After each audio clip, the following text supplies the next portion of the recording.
Nos últimos dias, tem se falado muito sobre a nova animação dos X-Men, incluindo o fato da Tempestade ficar um tempo sem poderes, o que é semelhante ao que aconteceu nas HQs em uma fase muito marcante da deusa do clima, um momento que mostrou que é capaz sem manipular as energias, sendo que também se conheceu ainda mais. O negócio é que mesmo sem poder mutante ou qualquer acesso à magia, ainda temos uma mulher muito inteligente, uma líder incrível e excelente lutadora.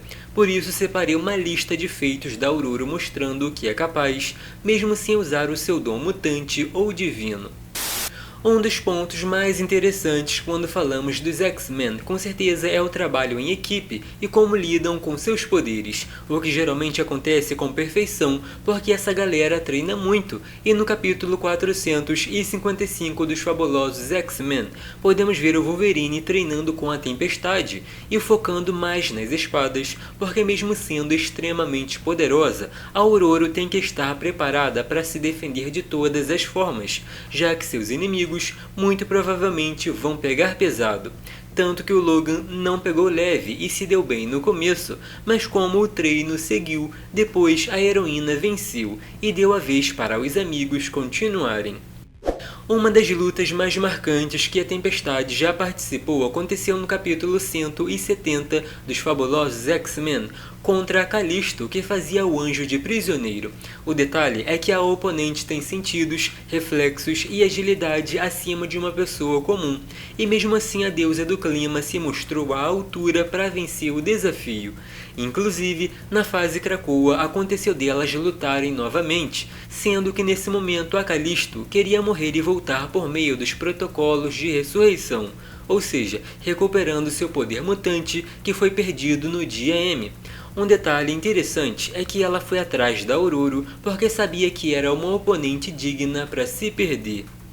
Mais uma vez, sem nenhum poder e se apoiando apenas na sua inteligência e habilidades físicas incríveis, a Tempestade lutou contra alguns homens que estavam armados, nocauteou e quando uma mulher apontou a arma para ameaçar, a heroína desarmou facilmente, jogando uma faca propositalmente evitando que alguém se machucasse.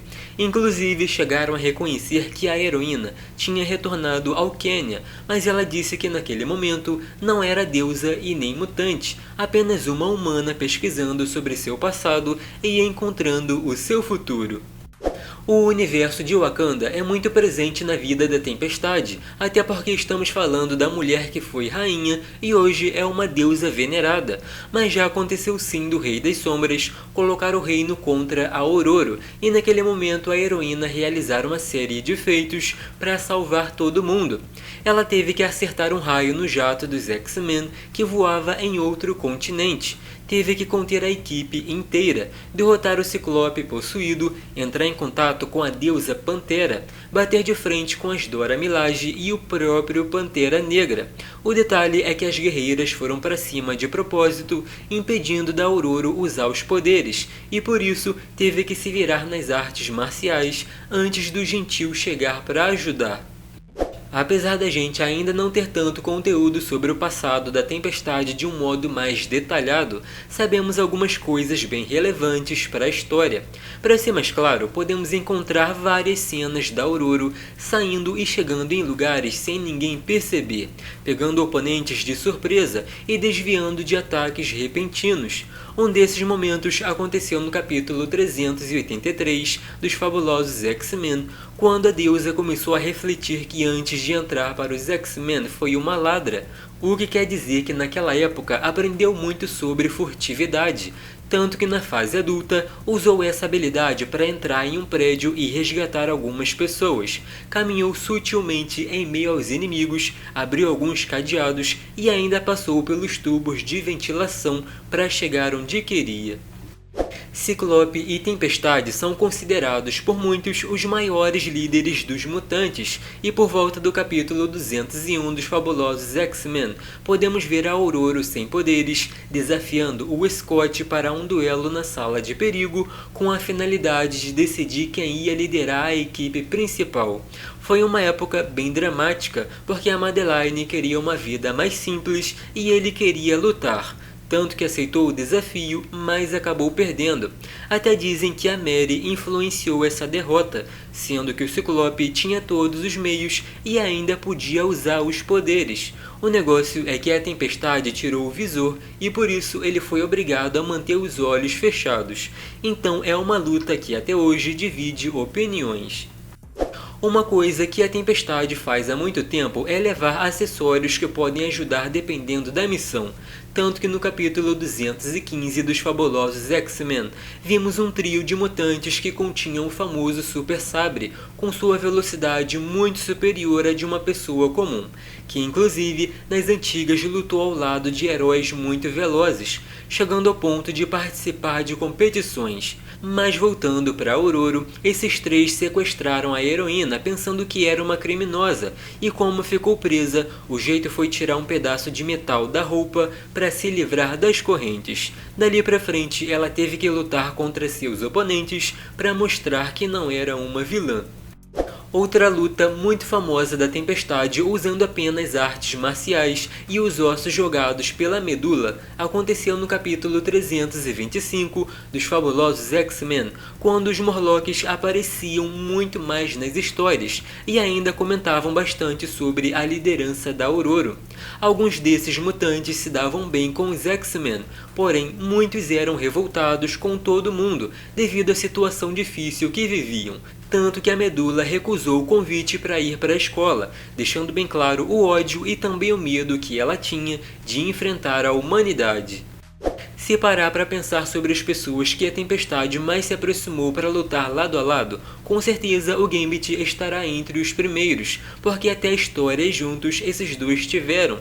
Inclusive, já viveram altas aventuras enfrentando humanos corruptos para salvar uma cidade. Isso sem contar que até seres poderosos como o Rei das Sombras tiveram planos frustrados.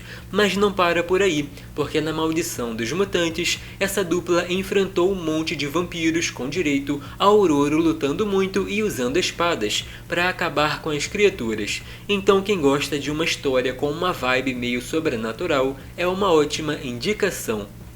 Como todo mundo sabe, por muito tempo o Magneto foi um grande inimigo dos X-Men, porque mesmo tentando proteger seu povo, as ações dele eram muito extremas, e isso ia muito contra o que o Charles pregava. Então os mais novos que seguiam essas ideias viviam tentando impedir o Eric de fazer coisas que podiam aumentar ainda mais o ódio dos humanos.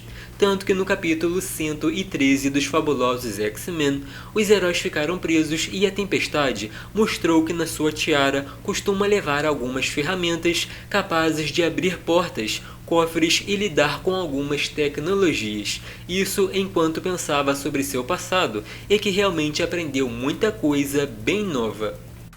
Quando a Tropa Alpha e os X-Men se encontraram, as coisas ficaram bem loucas porque queriam prender o Wolverine, pensando que era uma ameaça.